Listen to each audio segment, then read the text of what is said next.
Mesdames, Messieurs, bonsoir. Bienvenue à une nouvelle édition de notre programme direct. Aujourd'hui, nous allons passer en revue des nouvelles qui sont axées sur l'infrastructure routière en Égypte et également sur le processus de développement économique. Commençons avec cette nouvelle. Le président Abdel Fattah el-Sisi a apprécié le soutien apporté par le secteur bancaire égyptien au processus de développement et aux projets nationaux ces dernières années, et également au niveau de plusieurs secteurs, permettant ainsi de renforcer les efforts de l'État pour relever les différents défis.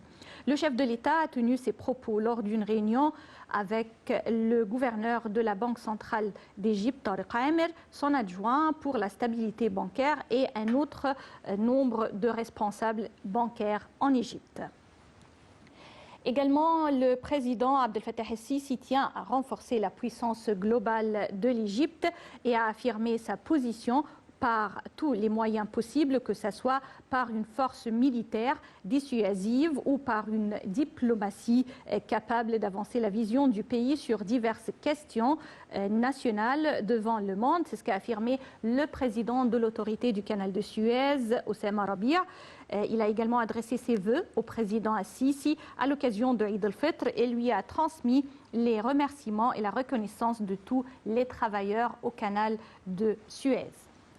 Et passons à une nouvelle concernant la diplomatie égyptienne. L'Égypte appelle Israël à mettre fin à toute pratique qui viole le caractère sacré de la mosquée Al-Aqsa et du mois du Ramadan, et toute tentative de cibler l'identité arabe de la ville d'Al-Quds et ses lieux saints, ou à déplacer ses habitants, notamment le quartier de Sheikh Jarrah. Et c'est ce qu'a indiqué le ministre des Affaires étrangères, Sameh Choukri. Lors de la réunion ministérielle d'urgence de la Ligue arabe tenue hier, M. Choukri a souligné que les violations israéliennes avaient atteint non seulement la mosquée de l'Aqsa, mais se sont étendues vers le quartier du Sheikh Jarrah et devenu un symbole de détermination et de dignité. Une autre nouvelle concernant le développement, cette fois-ci, le Premier ministre Dr Moustapha Madbouli, accompagné du ministre de l'Habitat et des agglomérations urbaines, a inspecté les travaux en cours à l'axe routier Mohamed Anwar Sadet lors de sa visite dans un nombre de projets de services et de développement au gouvernement de Giza. Lors de sa tournée, le Premier ministre a écouté une explication du gouverneur de Giza sur les travaux d'accomplissement de l'axe Anwar Sadet qui se situe en parallèle à la rue des Pyramides et dont le coût est estimé à près de 100 millions de livres égyptiennes.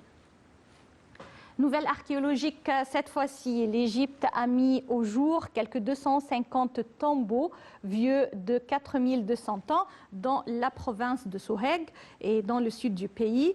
Et environ 250 tombeaux, dont certains disposent d'un puits ou de plusieurs puits funéraires et d'autres d'un couloir en pente se terminant par une salle funéraire.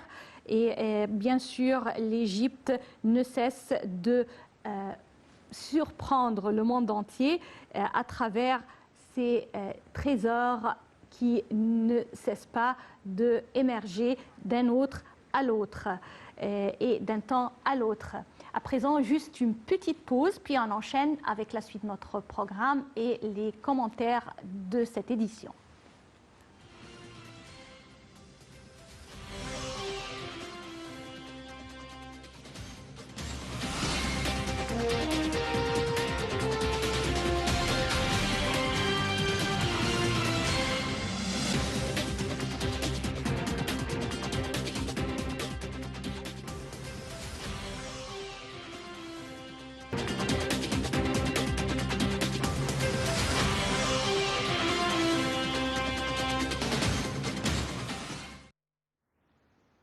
Entamons nos commentaires pour aujourd'hui avec le président Abdel Fattah el-Sisi qui a effectué la semaine dernière une tournée d'inspection au cours de laquelle il a examiné le développement d'un certain nombre de nouveaux axes et routes à l'est du Caire, à partir de la station d'échange de Adli Mansour pour la 3e ligne du métro du Caire. La troisième ligne du métro est la plus grande en son genre au Moyen-Orient et en Afrique. Un train électrique, un chemin de fer, des bus de transport en commun modernes et un centre de maintenance pour les wagons et les tracteurs du métro sur une superficie de 65 faidans. Les détails avec Sarah Al-Maghrabi.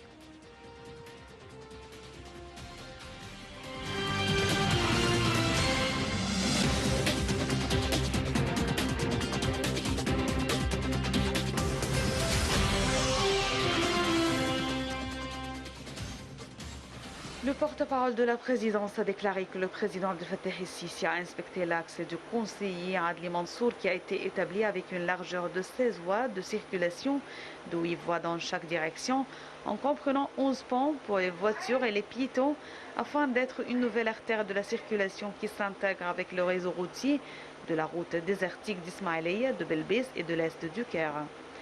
De même, il est lié à l'axe de Mohamed El-Assar au pont de Mostoroud pour atteindre les régions de l'ouest et du nord du Caire à travers les axes de Shobra Banha, Tahia Masr Al-Daba, ainsi que la route désertique d'Alexandrie.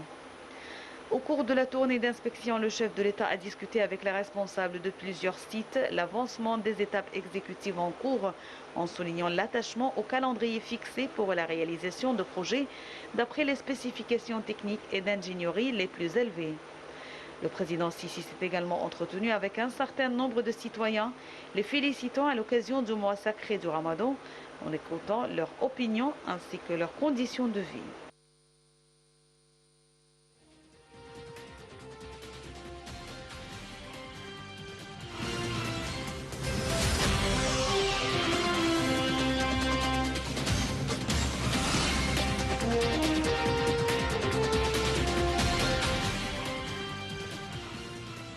Le président Abdel Fattah el-Sisi a également indiqué et déclaré que les axes routiers constituent d'énormes infrastructures et également un véritable poumon du développement. Selon le porte-parole de la présidence, la visite du président d'un nombre de chantiers de développement du Grand Caire s'inscrit dans le cadre de ces tournées d'inspection régulières effectuées ces derniers temps, notamment pour s'enquérir des avancées réalisées sur le terrain. Le point avec Sarah Al-Maghrabi et ce commentaire.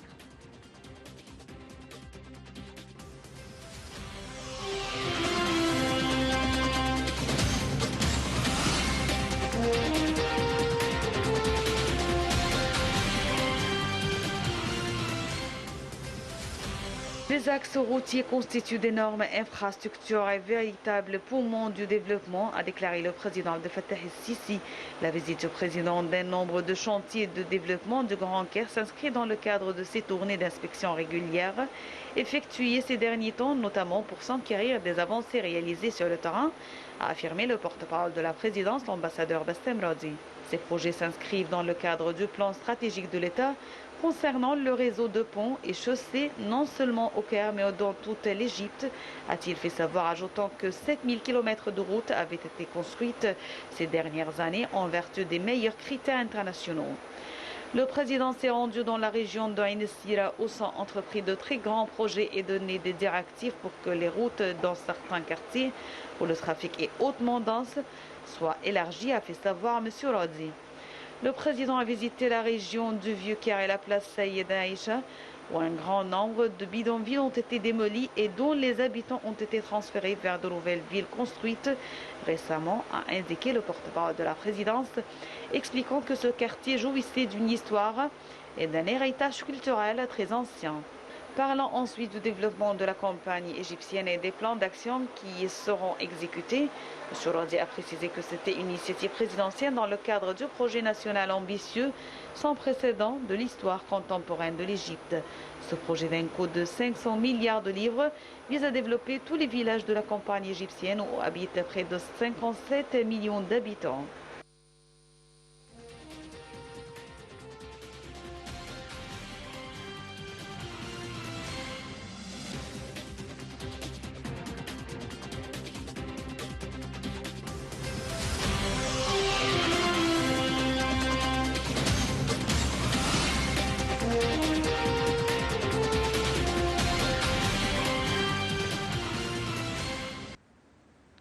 président Abdel Fattah el-Sisi a visité hier le siège de l'autorité du canal de Suez, a inauguré un nombre de projets se trouvant dans cette région et également a parlé de l'avenir du développement de l'Égypte, axé sur ce passage maritime très important, mais également dans un contexte géopolitique très intéressant et également qui passe par des moments de défi.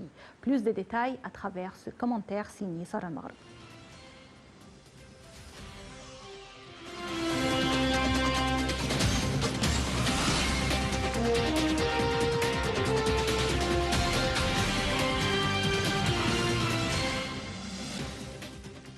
Le président Abdel Fattah el-Sisi a adressé un salut de respect et d'appréciation au peuple égyptien et à l'autorité du canal de Suez. Il a également félicité l'Égypte et le monde arabe et islamique à l'occasion de Eid al-Fitr. Le président el-Sisi a signalé que le but de la visite est de confirmer que le canal de Suez fonctionne de toute son efficacité et pas seulement en tant que canal de navigation. Il a salué les efforts consentis par l'autorité du canal de Suez. Le président el-Sisi a affirmé que l'autorité du canal de Suez possède de grandes et gigantesques dragues et qu'un nouveau dragage devrait arriver au mois d'août et rejoindre la flotte. Ainsi, il a salué les familles des martyrs et des blessés, ces martyrs de l'armée et de la police égyptienne qui ont reçu des tirs, des balles, des engins explosifs pour protéger le peuple égyptien. Le président el-Sisi a également affirmé que lorsqu'on prononce le mot terrorisme, cela se fonde sur la vision d'État, des fonctionnaires, des études, des évaluations de position et des prévisions pour l'avenir. Le président el-Sisi a précisé que l'inquiétude à propos du barrage de la Renaissance est normale, mais il faut s'assurer que le processus de négociation nécessite de la patience et de la délibération et ne pas hâter les résultats ainsi que la confiance en Dieu, le Tout-Puissant, et en Égypte, outre sa capacité pour préserver son droit à l'eau, soulignant que les événements et leur propre arrangement et gestion et que ces négociations sont vraiment difficiles. Le président el-Sisi a mentionné qu'il a récemment reçu l'envoyé américain de la Corne de l'Afrique ainsi que le président du Congo et le président de l'Union africaine pour discuter de la question du barrage de la Renaissance. De même, il a affirmé que la question du barrage de la Renaissance est une question très sensible et que la préoccupation des Égyptiens à ce sujet est légitime. Il a souligné aussi que le secteur privé est le bienvenu, qu'il fait partie intégrante du pays et qu'il est donc possible de participer aux projets qui sont ouverts.